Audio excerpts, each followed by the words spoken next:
పరలోకమందున తండ్రి, కృపా కలిగిన మా దేవ తండ్రి, మీకు స్తోత్రాలు చెల్లిస్తున్నాడు. స్టాండ్ ప్రభా, మీకు వందనాలు చెల్లిస్తా ఉన్నాం. ఈరోజు మీ చిత్తాన్ని బట్టి, మీకు సర్వం యొక్క గొప్పతనాన్ని బట్టి మీకు కృతజ్ఞతలు చెల్లిస్తా ఉన్నాం. ప్రభా, ఆత్మతో సత్యంతో ఆరాధించడానికి కొరకై దైవవాక్యం ద్వారా నిర్వహిస్తుంది. మొదటి నుంచి 5 వచనాలు ఉద్దవారిక దుస్థితి మీరు ఎరిగిన దేవుడై మీ కుమారుడు ప్రభువైన యేసు క్రీస్తు మమ్మల్ని రక్షించవచ్చు, జీవపరిశీలిస్తూ ప్రేమలో మమ్మల్ని ఖండించండి. ప్రభు, మీ వాక్యం ద్వారా ఈరోజు మాతో మాట్లాడారు. ప్రభు, మేము యోగ్యంగా బలలో చేయవేయాలి, అది మీ ఆజ్ఞ. మీరు బాగుంటూ కావాలి ప్రభు, యోగ్యంగా బలలో చేయాలి. ఒకవేళ చేయలేకపోతే అలాగే మా జీవితాన్ని నడిపించుకుంటాము. మేము మీకు విరోధం ప్రభా, మీకు కలిగిన వాటిలో మాకు పాల్గొంపు లేనే కదా. మరి ఈ సమయంలో పరీక్షించుకోవడం చేయవేసి అపవాది ప్రవేశించి మీ దగ్గర నుంచి వెళ్ళిపోయాడు. తాను పొందాల్సినటువంటి ఆ భాగంలో పొందలేకపోయాడు. అలా కాకుండా సహాయం చేయండి. మీ వాక్యం నాతో మాతో మాట్లాడారు. పరీక్షించుకుని యోగ్యంగా మేము పనులు చేయడానికి అనుగ్రహించవలసిందిగా, కృపను చూపించవలసిందిగా యేసు నామమున ప్రార్థించి వేడుచున్నాము తండ్రి. దేవుడి వాక్యంలో కొరింథీయులు రాసినటువంటి మొదటి పత్రిక కొరింథీయులు రాసిన మొదటి పత్రిక 10వ అధ్యాయము 16-17 వచనాలు చదువు. బైబిల్ గంట నుంచి 150 పోతామని అనమాట.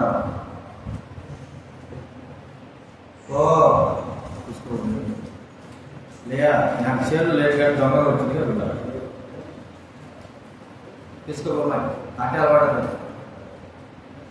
నేనేమంటాను పోదా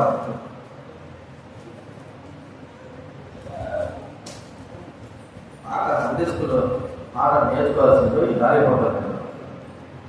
దేవుని వాక్యంలో మొదటి 152 బయలుదేరవచ్చు. అందరూ చదువుకున్నాం. మనము దీవించు ఆశీర్వచనము పాత్రలు కాకుండా క్రీస్తు రక్తంలో పాల్పంచుకునే కదా. మనం విడుదల జరుగుతా క్రీస్తు శరీరంలో పాల్పంచుకునే కదా. మనమందరం ఒకటే రొట్టెలో పాల్పంచుకుంటున్నాము. రొట్టె ఒకటే కనుక అనేకులమైన మనము ఒక్క శరీరమై ఉంటున్నాము. అలాగే మొదటి రాజులు రాశారు మరి ముందు భాగం 299 బైబిల్ ముందు భాగం నుంచి 290 మొదటి భాగం 18వ అధ్యాయం 21వ వచనం కలసి చదువుకుంటా. మొదటి భాగం 18వ అధ్యాయం 21వ వచనం 299 బైబిల్ గ్రంథంలో 299 అందరూ చూడండి. ఏలియా జొన్నంతా దగ్గరికి వచ్చి యజ్ఞాలు మట్టుకు మీరు 2 తలంపులుగా కనబడుచుందరు. యెహోవా మీ దేవుడైతే ఆయన అనుసరించుడి, బయలు దేవుడైతే వాణ్ణి అనుసరించడం ప్రకటన చేయగా జనులు అతనికి ప్రత్యుత్తరముగా ఒక్క మానేయడం పదకపోయింది. ఇక ఏలియా జీవిత చరిత్ర మనకు దేవుడు చూపించాడు, రాయించాడు. మరి ఆ దినాల్లో నాయకత్వం జరిగిస్తున్నది ఎవరు చెప్పండి? ఆ దినాల్లో నాయకత్వం ఏరియా కాదు, నాయకత్వం జరిగించదు.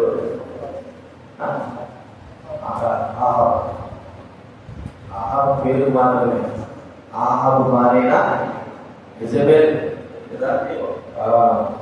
యెజబెలే ఊరికి రాజు మాత్రమే. అక్కడ కూర్చోబెట్టాడు ఆహాబు తర్వాత. అంతా కూడా చేసేది యెజబెల్. కాబట్టి ఆ నాయకత్వం, యెజబెల్ నాయకత్వంలో ఉన్న పరిస్థితులలో దేవుని బిడ్డలైన వారు చాలా కష్టాలు, బాధలు చేసుకుంటారు. ఎలాంటి కష్టాలంటే బయలును నమ్మితేనే ఆహారం కానీ, మరి వస్త్రాలు కానీ, ఇల్లు కానీ, ఒక పదవి కానీ, ఏదైనా బయలు నమ్మకపోతే చంపడమే, బయలు నమ్మకపోతే చంపేయడం. అంటే అలాంటి యొక్క స్థితి ఆ దినాల్లో ఉంది అని మనం చూస్తా ఉన్నాం. ఆ దినాల్లో అలాంటి పరిస్థితుల్లో ఏలియా ఒక్కడే ఉండి ప్రజలు దగ్గరికి వచ్చి గుంపు కూర్చున్న తర్వాత ఈ యొక్క కరువంతా అయిపోయింది. దేవుడు వర్షం ఇస్తున్నాడని చెప్పినప్పుడు ఆహాబు పిలిచి వర్షం వస్తుందని చెప్పాడు. తర్వాత ప్రజలను పిలిచి ప్రజలతో మాట్లాడుతున్నాడు. ఏమంటాడంటే, ఎన్నాళ్ళ మట్టుకు మీరు రెండు తలంపుల మధ్య తలబడుచున్నారు. రెండు తలంపులు ఉన్నాయి మీరు. ఏ తలంపులు? తను చెప్పబడింది యెహోవా దేవుడు, కానీ ఆయనే పూజించాలి. అయితే ఇప్పుడు యెజబెల్ కొత్తగా ప్రవేశపెట్టింది బయలు దేవత. మరి బయలు దేవతను పూజిస్తేనే ఆమె అధికార ప్రభావంతో చేస్తా ఉంది. కాబట్టి అన్నం కానీ, వస్త్రాలు కానీ, ఆ గ్రామంలో నివసించాలంటే, ప్రాణాలతో కూడా ఉండాలంటే ఏం కావాలా? బయలు మాత్రమే పూజించాలి.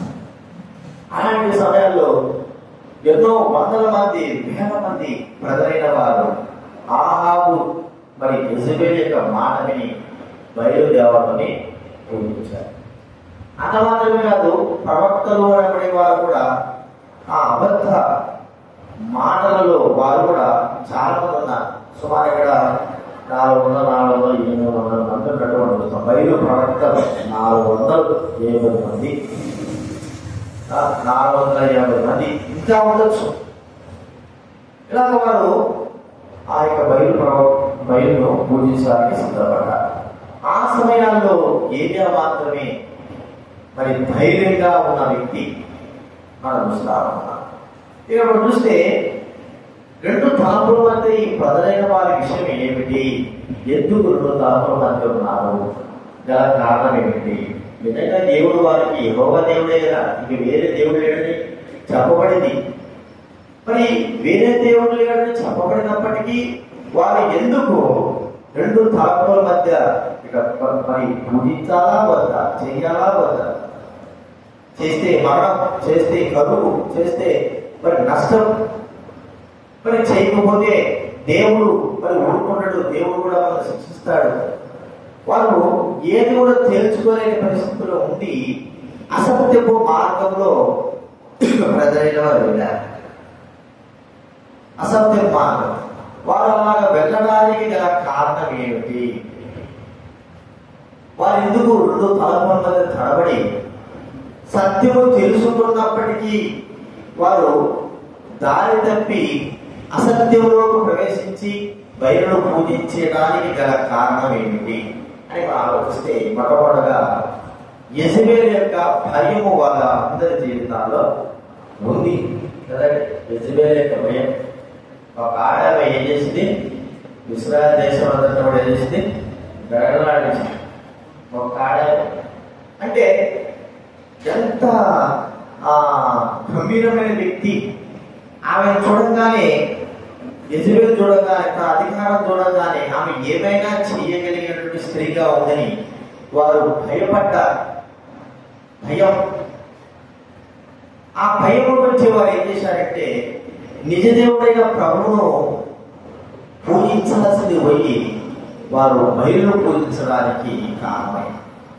వారి తలపులు ఏమైపోయినాయంటే సత్యంలో నుండి అసత్యంలో వెళ్ళిపోయాయి. వారి జీవితము మరి సత్యంలో నుండి అసత్యంలోకి, వెలుగులో నుండి చీకటిలోకి వెళ్ళినట్టుగా మనం చూస్తా ఉంటున్నాం. కారణం ఏంటంటే లోకపు భయము. యెజబెల్ యొక్క దైవమైన మనము జీవితంలో అనేకమైన సార్లు దారి తప్పి పోవడానికి గల కారణం, పాపం జరిగించడానికి గల కారణం ఏమిటంటే కుటుంబంలో పెద్దలైన వారికి భయపడుతూ, లోకంలో ఉన్నటువంటి వారికి భయపడుతూ, మరి మనము వారికి దాసోహమై వారు చెప్పిందల్లా చేసే విధానం చూస్తా ఉన్నాం. ప్రభు నమ్ముకున్న తర్వాత భయపరిచే వారు అత్యధిక భయపెట్టారు. మనము భయపెట్టి ఏ విధం చేతనైనా సరే ఈ వ్యక్తి తాను నమ్మినటువంటి దేవుడి నుంచి తొలగించాలా, సత్య మార్గంలో నుంచి అసత్యంలోకి నడిపించాలా. దీని వల్ల అపట్యక పరిస్థితి ఆయా కుటుంబాల్లో మరి స్త్రీలకు కానీ పురుషులకు కానీ జరిగేది మనం చూస్తాము. అయితే భయపడక ధైర్యంగా మనం ఎప్పుడైతే నిలిచి ఉంటామో, లోకానికి భయపడక, లోక కార్యాలకు భయపడక, లోక విషయాలకు భయపడక మనం ఎప్పుడైతే నిలిచి ఉంటామో, ధైర్యంగా ఉంటామో, మనల్ని కాపాడేవాడు అప్పుడు మనము సత్యంలో నిలిచి ఉండేవారుగా ఉంటాం. నాకు బాగా తెలుసు, యెహోషాపాతు కాలంలో, ఆహాబు కాలంలో చూడండి ఒక ప్రవక్త ఉన్నాడు. మొదటి రాజు గ్రంథంలో చూడండి 22వ అధ్యాయం, మొదటి రాజు గ్రంథం 22వ అధ్యాయం. బైబిల్ మధ్యలో వచ్చి 304 మొదటి రాజు గ్రంథం 22వ అధ్యాయము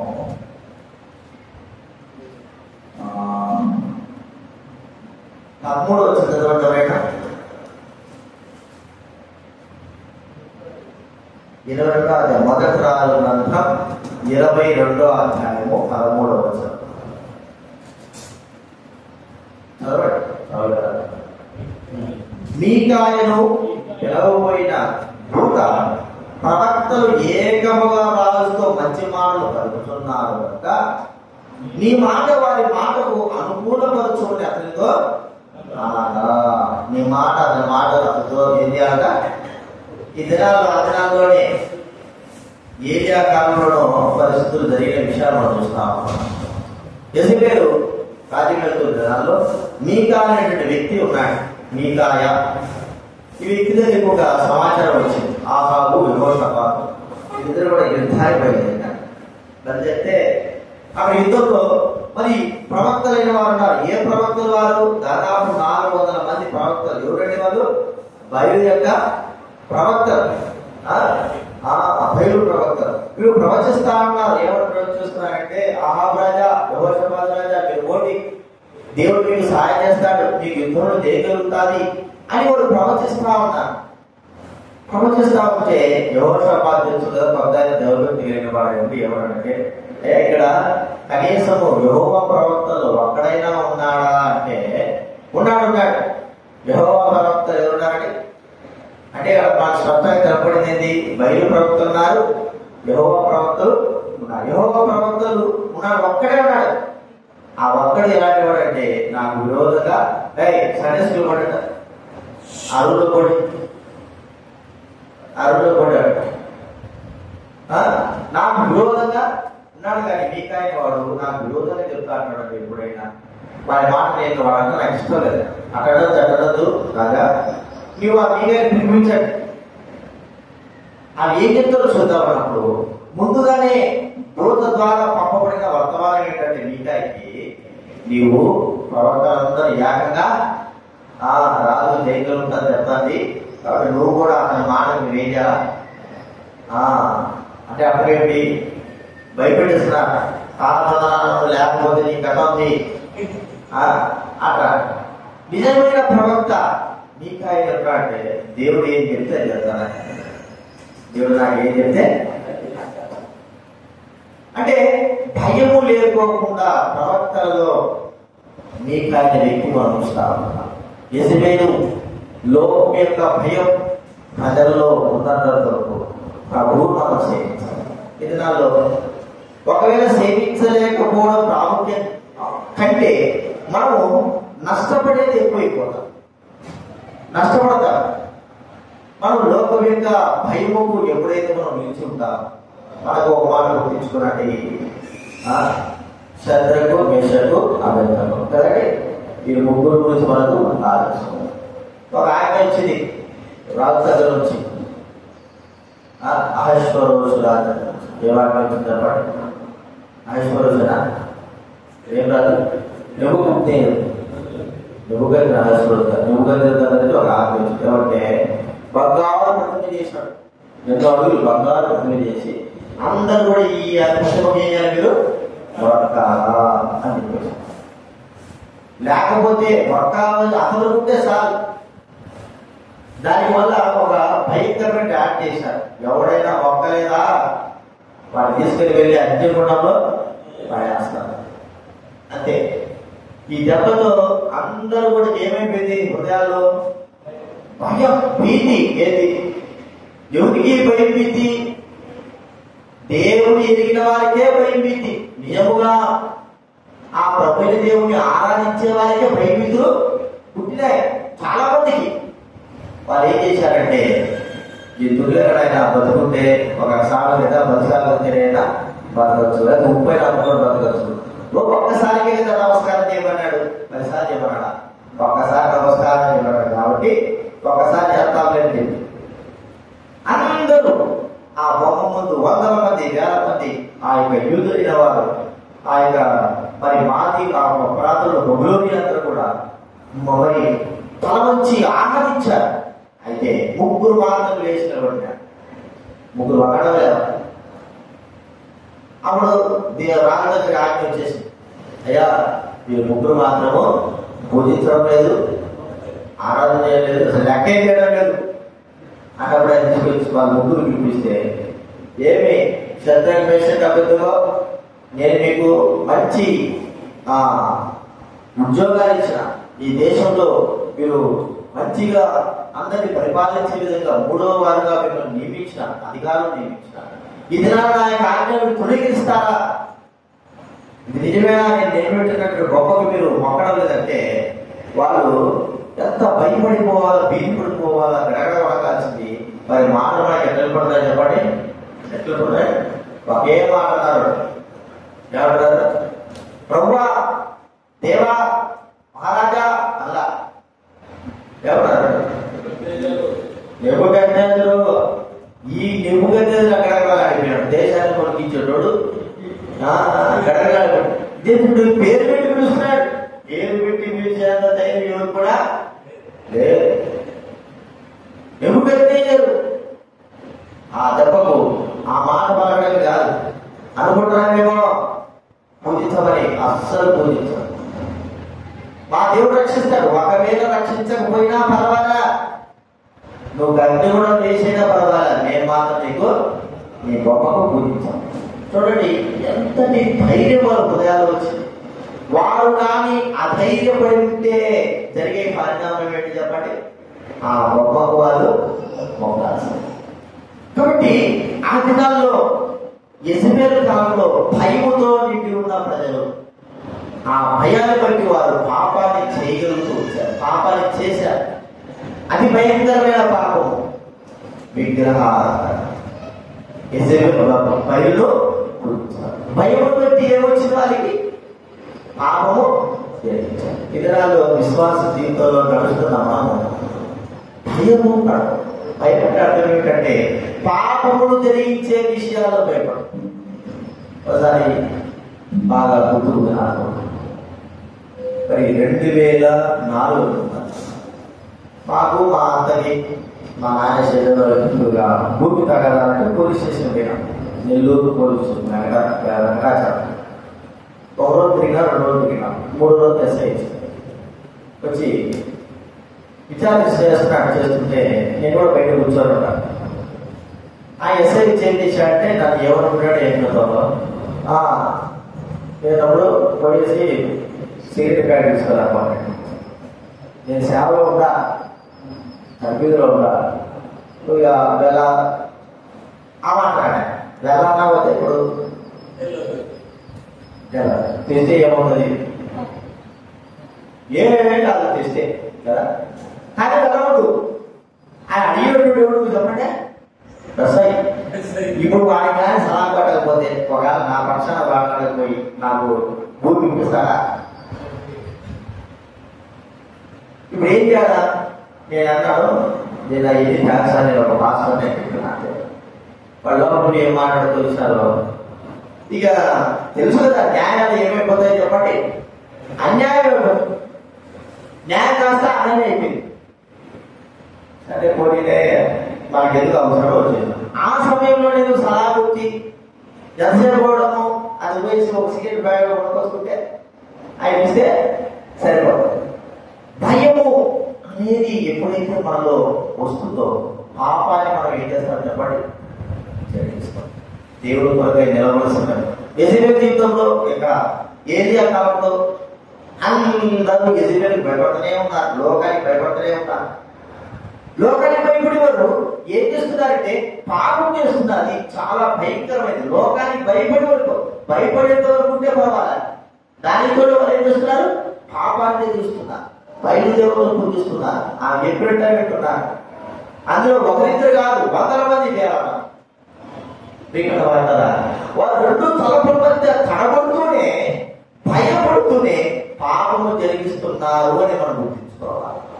ఈ దినాల్లో మనం కూడా ఎలాంటి పరిస్థితుల్లో ఉంటున్నాం, భయపడుతున్నామా?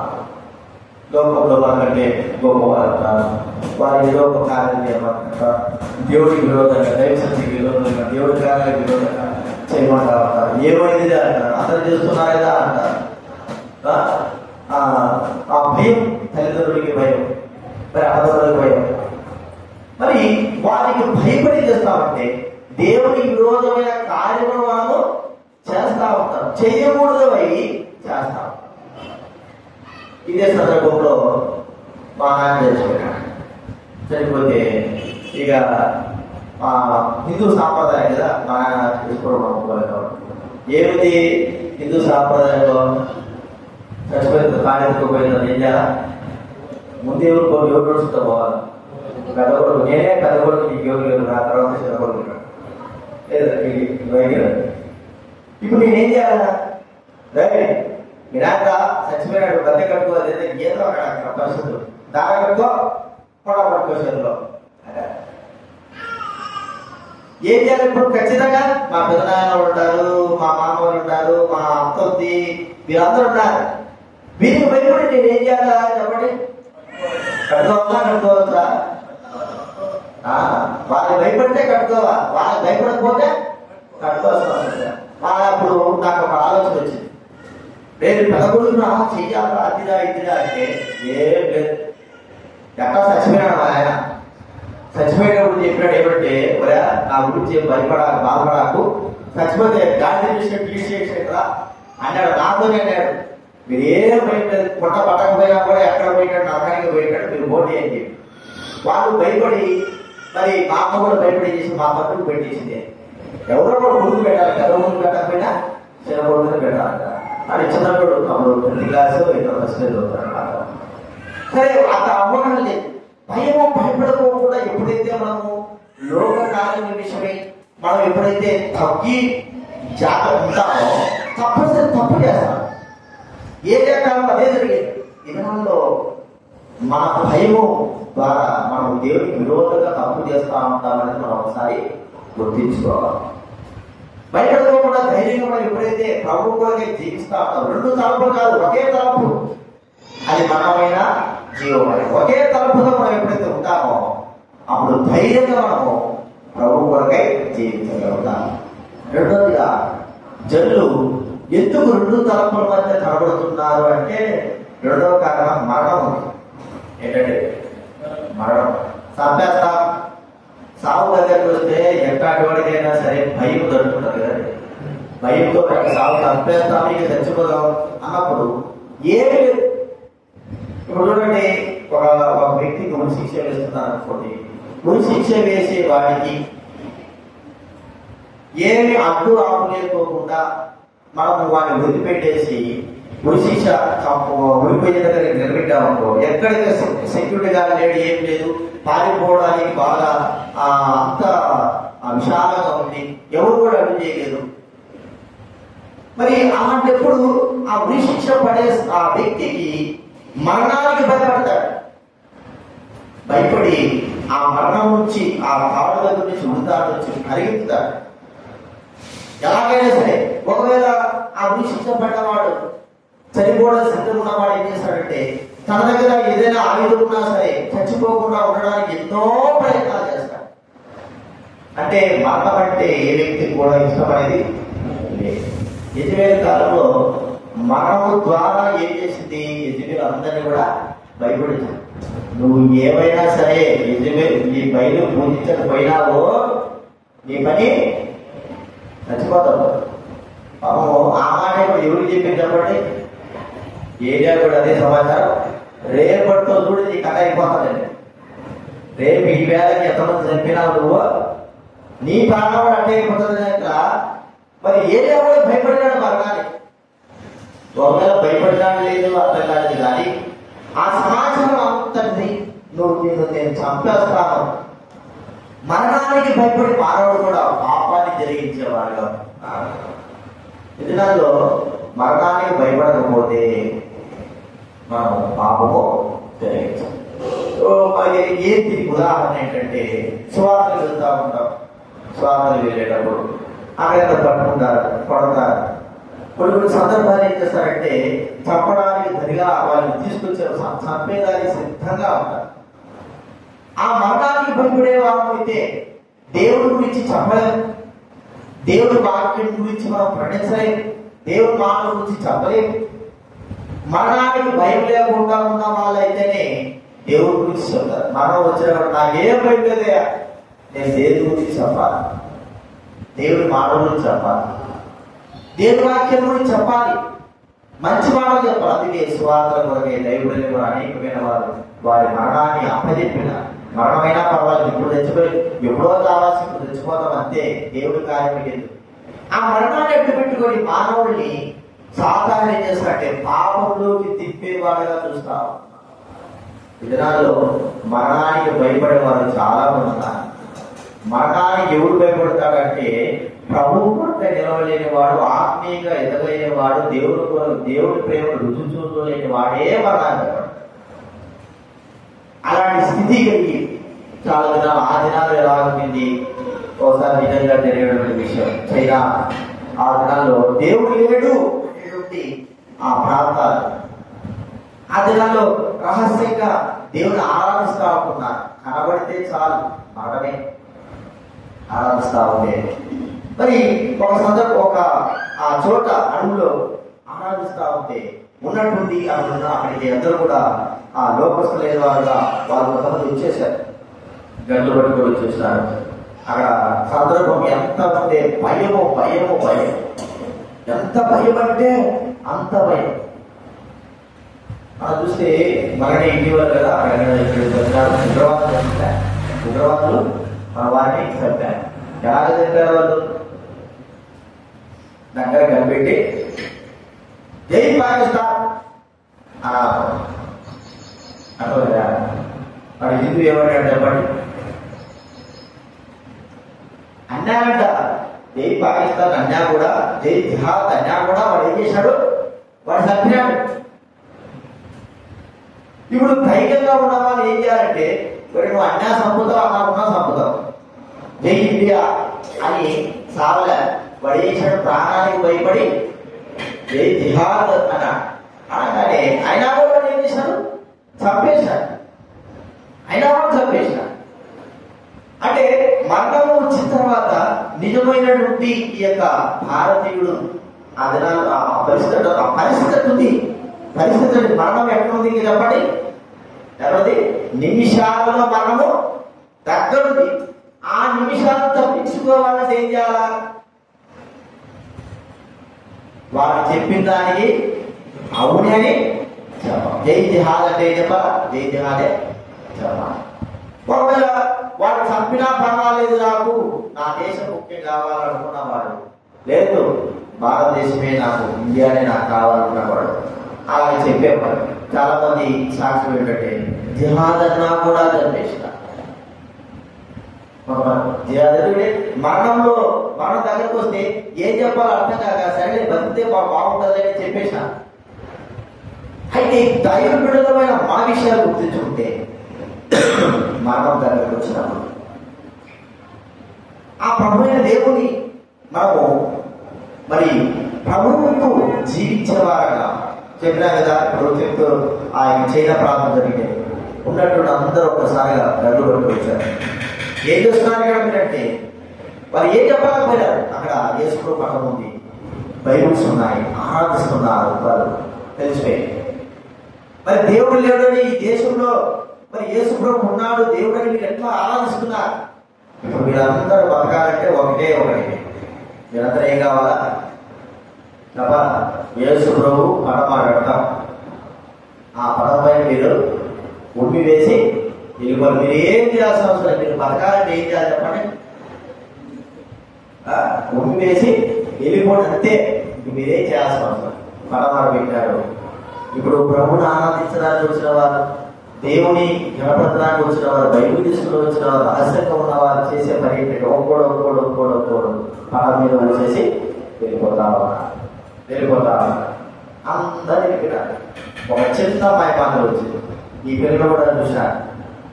అందరు చేసినారు, ఒక్కదానికే వస్తావు రాకపోతే అని చెప్తే ఆ పిల్ల ఆ పటం తీసుకొని వారి ఊసిన ఆ ఈగిలంతా కూడా ఉమ్మెంతా కూడా తన ప్రాంతం తుడిచేసి యేసుప్రభు నా దేవుడు, యేసుప్రభు నా రక్షకుడు, నేను ఎట్లా ఆయన పైన ఉమ్మి వేస్తాను.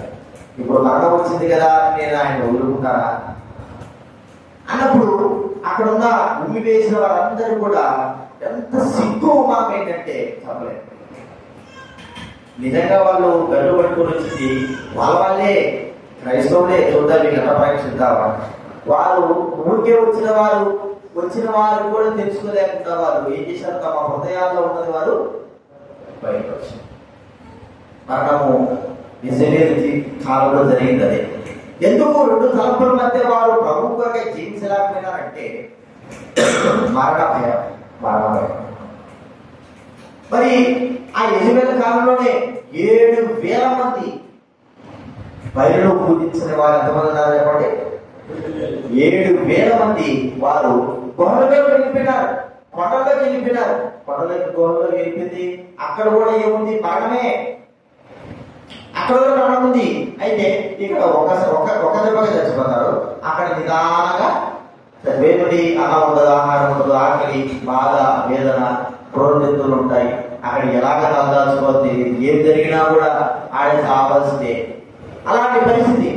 కానీ ఆ పరిస్థితిగా పర్వాలేదు. కానీ ఇక్కడ యజమాని దగ్గర ఉండి మరణ భయానికి భయపడుకోకుండా, యజమాని దగ్గర ఉండకోకుండా లోపలికి తిరిగిన వాళ్ళ మరణ భయము మన జీవితాల్లో ఉంది.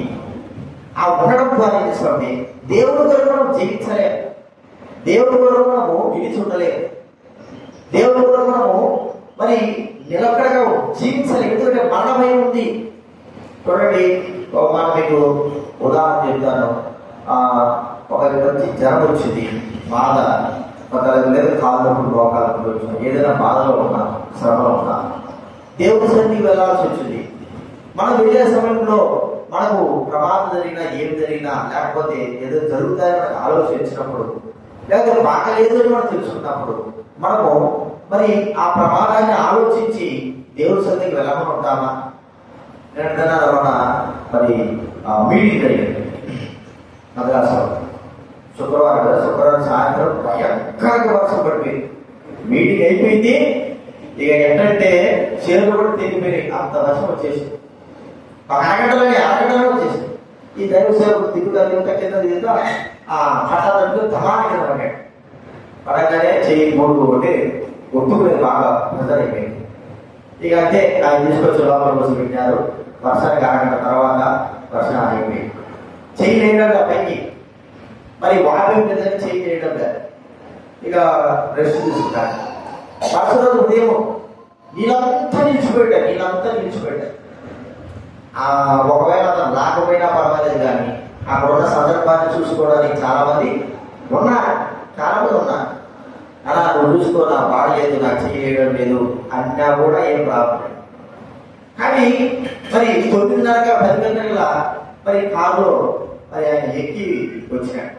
వచ్చి ఎక్కడ స్థలం అంతా నీళ్ళు ఉన్నాయి, పరిస్థితులు బాగాలేదు, అక్కడే ఆలోచించి చెయ్యి బాగలేకపోయినా కూడా, ఆరోగ్యం బాగలేకపోయినా కూడా, మరణ భయానికి భయపడకపోయినా ఆ స్థలంలో దేవుడి వాక్యం జరగడానికి మరి తన ముందుకు వచ్చాడు. అంటే శరీర సంబంధంగా కష్టాలు, బాధలు, శ్రమలు, మరణాలు వీటి వలన మనం ఏం చేస్తామంటే దేవుడికి దూరం అయిపోతాము. మన వల్ల కూడా ఇతరులు కూడా దూరం అయిపోయే పరిస్థితి ఏర్పడుతుంది. మరణ భయము అనేది మనం ఒకసారి గుర్తించుకోవాలి. దీన్ని బట్టి చాలా మంది ఆ బయలును పూజించిన వారు చూస్తున్నాం. మరణ భయం అంటే ఏంటంటే దీన్ని బట్టి బయలు పూజించారు. అది నాడు జరిగింది. మూడోదిగా మనం చూస్తా ఉంటే యెజబెలును అనుసరించే వారు చాలా మంది ఉన్నారు. యెజబెలును అనుసరించడం అంటే లోకాన్ని అనుసరించిన వారు ఎంతోమంది ఈ దినాలు ఎట్లా ఉన్నారో చెప్పండి. దైవబిడ్డలు అనిపించుకుంటూ లోకాన్ని అనుసరించే వారు చాలా మంది ఉన్నారు. లోకాన్ని అనుసరించకపోతే చూడండి, మాట ఉంది. పేతురు రాసిన గ్రంథంలో 1 పేతురు 4వ అధ్యాయము 4వ వచనం చదవగలరా?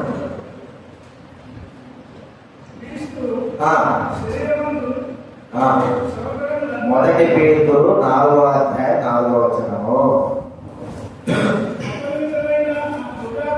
అపరిమితమైన ఆ దుర్వ్యాపారమునందు తమతో కూడా మీరు ప్రతివ్యక్తకపోయినందుకు వారు ఆశ్చర్యపడుచు. అర్థమైందండి ఈ మాట మీకు? అపరిమితమైన దుర్వ్యాపారమునందు లోకమునందు లోకాన్ని అనుసరించనందు లోకముతో పాటు పరిగెత్తకపోయినందు వారు ఆశ్చర్యపడుతున్నారు. ఆశ్చర్యపడుతూ ఏం చేస్తున్నారంటే వాళ్ళు మన వాళ్ళని దూషిస్తారంటే లోకమే ఇష్ట ప్రకారంగా నడుచుకుంటే, అనుసరిస్తే, లోకాచార ప్రకారంగా అనుసరిస్తే వారికి మంచి జరుగుతుంది. లేకోకుండా మన ఇష్ట ప్రకారం కాకుండా దైవ ఇష్ట ప్రకారం మనం ఎప్పుడైతే లోక ఇష్ట ప్రకారం కాకుండా దైవ ఇష్ట ప్రకారం నడుచుకుంటామో లోకమంతా కూడా మనకు వ్యతిరేకమైపోతారు. ఇప్పుడు యెజబెలును అనుసరించడం బట్టియే అంతమంది ప్రవక్తలైన వారు యెజబెలును ఆ యొక్క బయలులో పూజించారు. ఆ ప్రజలైన వారందరూ కూడా అదే మార్పు నడిచారు. అయితే యెజబెలును అనుసరించినటువంటి వ్యక్తులుగా 7,000 మంది కావచ్చు, 7,001 ఎవరు ఏరియాలో కలుపుకొని 7,001 మంది. వీరందరూ కూడా యెజబెలును అనుసరించడం లేదు. యెజబెలు యొక్క మాటను తీసివేశారు. కాబట్టి వారికి ఎన్నో శ్రమలు, ఎన్నో కష్టాలు, వాళ్ళు ద్వేషించే వారుగా చూస్తూ ఉంటున్నారు. మీకాయ కూడా మరి యెజబెలు అనుసరించలేదు. యెజబెలు అనుసరించలేదు కాబట్టి ఆహాబు మీకాయని ద్వేషించేవాడుగా మనం చూస్తాం. లోకమును అనుసరిస్తే, లోకం యొక్క పోకడ ప్రకారంగా మనం ఎప్పుడైతే వెళ్తామో లోకం మనం ఏం చేస్తుంది? అనుసరించకపోతే ద్వేషిస్తుంది, అనుసరిస్తే మనం ఏం చేస్తుంది? లోకము ప్రేమిస్తారు. మరి దైవజనులు మనం లోకాన్ని అనుసరించాలా, దేవుని అనుసరించాలా? చెప్పండి. దేవుని అనుసరించాలి. మరి దేవుని అనుసరించినప్పుడు లోకమంతా మనకి విరోధం అయిపోతుంది. లోకమంతా విరోధం అయిపోతుంది. ఒక్క వ్యక్తి కోసము మనము మన కుటుంబాన్ని, మన బంధువుల్ని, మన స్నేహితుల్ని పోగొట్టుకుంటామా? ఒక్క వ్యక్తి కోసం పోగొట్టుకుంటారా? పోగొట్టుకుంటారు. ఎందుకు? ఈ ఒక్క వ్యక్తి పోతే పోట్లే, నాకు బంధువులు కావాలా, మిత్రులు కావాలా, స్నేహితులు కావాలా, కుటుంబం కావాలంటున్నారు. ఆ ఒక్క వ్యక్తి కోసం అన్ని త్యజించుకుంటే వారు ఎంత నష్టపడాల్సి వస్తుంది. ఆ ఒక వ్యక్తి ప్రొమినేషన్ తీసుకోవాలి. ఆయన అనుసరిస్తే మనం లోకంలో ఉన్న వారందరికీ దూరం అయిపోవాల్సి వస్తుంది.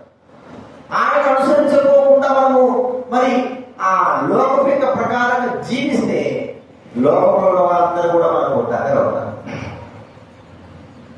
కారణం ఏంటంటే మనం అనుసరించే వ్యక్తి సత్యం. అసత్యంలో అనుసరిస్తే సత్యాన్ని మనం దూరం అయిపోతాం. సత్యాన్ని అనుసరిస్తే అసత్యాన్ని మనం దూరము చేయబడతాం. కాబట్టి చాలా మంది ఈ లోకంలో ఎలా ఉన్నారంటే లోకమును అనుసరించేవారుగా ఉన్నారు. దేవుని అనుసరించడం కదా. దేవుని అనుసరించడయా అంటే లోకాన్ని ఎక్కువ అనుసరిస్తున్నారు, భయపడుతున్నారు, లోకాన్ని భయపడుతున్నారు. లోకానికి భీతి చూపిస్తుంటున్నారు. వారు ఏం చేస్తారో, ఎలా ప్రవర్తిస్తారో, ఎంత నష్టం చేస్తారో, లేకపోతే వారు అనుసరించకపోతే, వారి మాట వినకపోతే మనకి ఏదైనా గొప్ప కీడు చేస్తారేమో.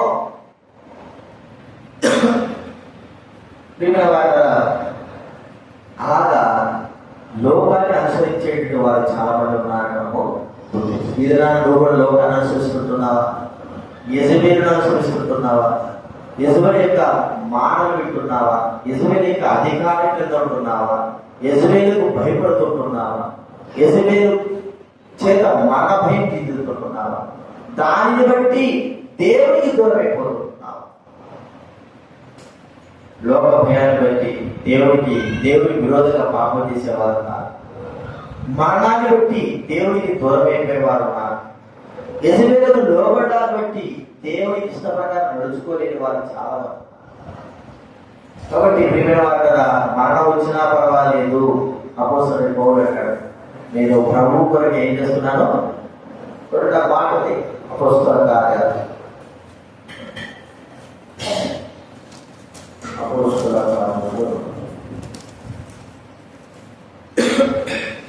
21వ అధ్యాయం 13వ వచనం.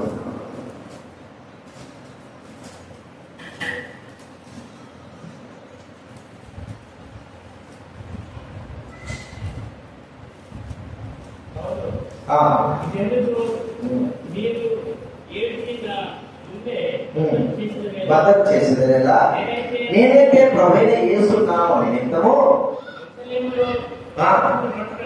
బంధింపబడడం మాత్రమే కాక చనిపోవడానికి కూడా నేనేమంటున్నాడు? సిద్ధంగా ఉంటున్నాను. ఇప్పుడు మరి ఈ వీరు శాస్త్రులు పరిశీలి చెప్పినట్టుగా అపోస్తలుడైన పౌలు గారి వింటే ఇది శ్రమలు వచ్చేదా? ఇంత బాధ వచ్చేదా? ఇంత కష్టం వచ్చేదా? ప్రాణాపాయం వచ్చేదా? వచ్చేది కాదు. దేవుని మాట వినడం ద్వారా ఎంతో నష్టం తాను అనుభవిస్తుంటున్నాయి తన జీవితాన్ని. అయితే ఆ నష్టం ప్రాముఖ్యం కాదు, కానీ దేవుని మాట ప్రాముఖ్యమే. మనమైనా సరే బాబా నేను సత్యంలోనే ఉంటాను. మరి ధర్మశాస్త్ర ప్రకారం నడుచుకో, వేసుకో, దేవుడు కాదు అసలు వద్దు అన్న మాటలు తను ఒక్కసారి లేదు వేసుకో వద్దు నాకు అని అన్నింటే మరి లోకంలో తన స్థానం గొప్పదిగా ఉంది. లోకంలో తన స్థానం చూడండి.